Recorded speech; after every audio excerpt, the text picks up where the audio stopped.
आणि ऑपरेशन सिंदूर नंतर आता पाकिस्तानची ज्यांनी ज्यांनी साथ दिली, जे पाकिस्तानचे मित्र बनले, त्यांच्यावरती स्ट्राईक होण्याची शक्यता आहे. सीमेवरचे ड्रोन, मिसाईल हल्ले सगळं काही थांबलंय, शांत झालंय. सैन्याकडनं शस्त्रसंधी सुद्धा झाली आहे. पण ऑपरेशन सिंदूर संपलेलं नाहीये. आता वेळ भारतीयांची आहे. एकही गोळी न चालवता भारतीय पाकिस्तानला साथ देणाऱ्या तुर्की आणि अझरबैजान यांचा करेक्ट कार्यक्रम करण्याच्या कशे तयारीत आहेत आपण पाहूया. पाकिस्तानला मदत, भारताशी पंगा. तुर्कीला तिरकी चाल, महागात पडणार. भारतीयांचं ऑपरेशन सिंदूर 2.0. भारताशी वाकडं, अर्थव्यवस्थेवर लाकडं. भारताविरोधात पाकिस्तानला मदत करणारे तुर्की आणि अझरबैजान सध्या भारतीयांच्या डोक्यात गेले. गरज नसताना या दोन्ही देशांनी पाकिस्तानसाठी भारताशी पंगा घेतला. तुर्की आणि अझरबैजानला तिरकी चाल महागात पडू शकते. भारत पाकिस्तान तणावाच्या काळात तुर्की आणि अझरबैजान पाकिस्तान सोबत उभे राहिले. त्यामुळे चिडलेले भारतीय तुर्की आणि अझरबैजानवर बहिष्काराचा स्ट्राईक करून ऑपरेशन सिंदूर 2.0 सुरू करण्याच्या बेतात आहे. त्याची सुरुवात तुर्कीच्या सफरचंदांपासून झाली आहे. ती पुढे अनेक गोष्टीत होऊ शकते.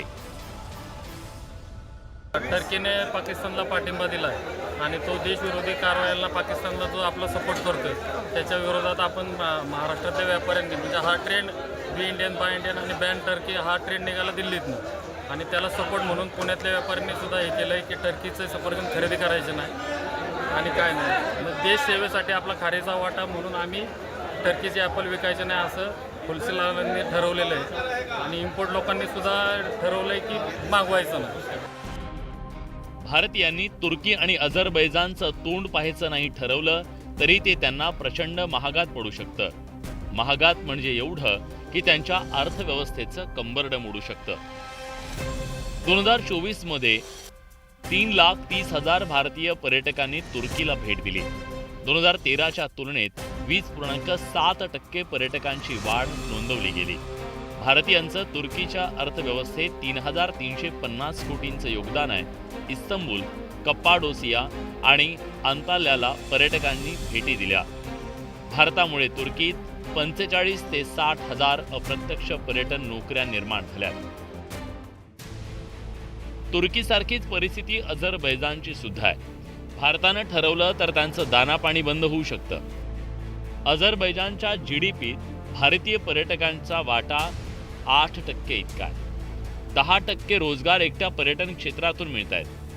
रशिया, तुर्की आणि इराण नंतर भारताचे पर्यटक सर्वाधिक असतात. 2005 मध्ये दोन्ही देशातला व्यापार $50 दशलक्ष इतका होता. तो 2023 पर्यंत $1.435 अब्ज पर्यंत पोहोचला. भारताकडून $201 दशलक्ष उत्पादनांची निर्यात केली गेली. भारतानं तेल आयात बंद केल्यास अझरबैजानला कडकीला सामोरं जावं लागेल. याचा अर्थ भारतीय फिरस्त्यांनी दोन्ही देशांकडे नुसती पाठ फिरवली तरी हजारो कोटी रुपयांचं नुकसान करण्याची ताकद आहे. सध्याच्या तणावामुळे भारतीय ट्रॅव्हल्स प्लॅटफॉर्मने आपण भारतासोबत असल्याचं सांगितल्यानं या दोन्ही देशांच्या पोटात गोळा आलाय. त्या तुर्कीच्या सफरचंदांवर बहिष्कार टाकण्याचं कॅम्पेन राबवलं जात आहे. असं वाटत आहे की भारताची जी असोसिएशन आहे, ट्रॅव्हल असोसिएशन, त्यांनी जो निर्णय घेतला आहे तो योग्य निर्णय घेतला आहे. आपण तिथे जाऊ, आपला पैसा तिथे खर्च करू हे आपल्याला मान्य नाही. आपला पैसा आणि आपण तिथे जाऊ तर आपला जो काही निधी आहे तो त्यांना मदत होईल. त्याकरिता भारतीय असोसिएशन जे आहे ट्रॅव्हल्स, त्यांनी जो निर्णय घेतलेला आहे तो योग्य निर्णय आहे. अगदी योग्य निर्णय घेतला आहे टुरिस्ट कंपन्यांनी. कारण या दोन्ही देशांनी भारताच्या अगेन्स्ट पाकिस्तानला मदत केली आहे. त्याच्यामुळे पाकिस्तानला जो मदत करेल तो आमचा शत्रू असं आम्ही भारतीय लोक तरी मानतोय आणि त्याच्यामुळे आम्ही या दोन्ही देशांमध्ये पर्यटनासाठी बिलकुल जाणार नाही. पाकिस्तान आणि तुर्की यांच्यातल्या मैत्रीला ऐतिहासिक आणि धार्मिक संदर्भ आहेत. मुस्लिम समुदायाचा धार्मिक आणि राजकीय नेता अर्थात खलिफा होण्याची तुर्कीच्या एर्दोगन यांची इच्छा आहे, तर पाकिस्तानचा त्याला पाठिंबा आहे. त्यामुळे धर्माच्या नावावर या दोन देशांचा दोस्ताना आहे. पण दहशतवादाला पोषणाऱ्या पाकिस्तानला भारताविरोधात रसद पुरवणाऱ्या तुर्की आणि अझरबैजानला भारतीयांच्या बहिष्कार अस्त्राचा सामना करावा लागू शकतो. त्यामुळे पाकिस्तानची साथ म्हणजे हम तो डूबे है सनम, तुमको भी ले डूबेंगे. विलास बडे, न्यूज 18 लोकमत, मुंबई. आणि ऑपरेशन सिंदूरच्या यशस्वी कारवाईनंतर पंतप्रधान नरेंद्र मोदींनी पंजाबमधल्या आदमपूर एअरबेसला अचानक भेट दिली.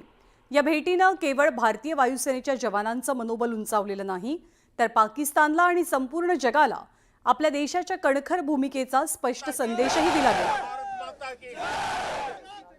आदमपूर एअरबेसवरचं हे चित्र देशाला आणि जगाला एक मोठा संदेश देणारं होतं. जो आदमपूर एअरबेस उडवून दिल्याच्या खोट्या बाता पाकिस्ताननं केल्या, त्या खोटेपणालाच मोदींनी सुरुंग लावला.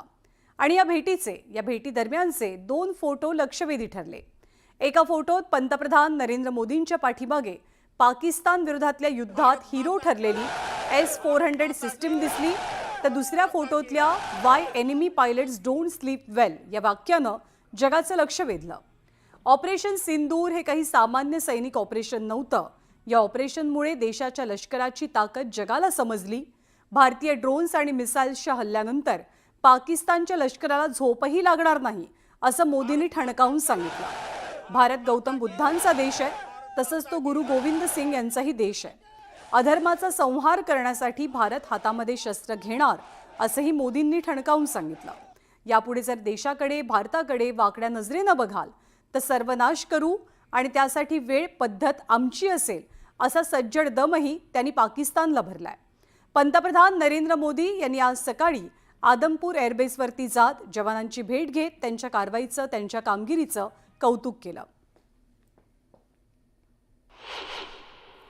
निर्दोष लोगों का खून बहाने का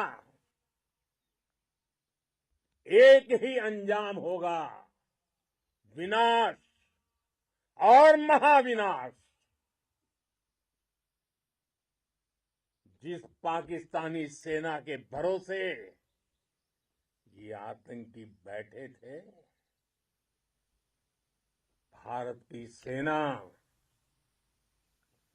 भारत की एयरफोर्स और भारत की नेवी ने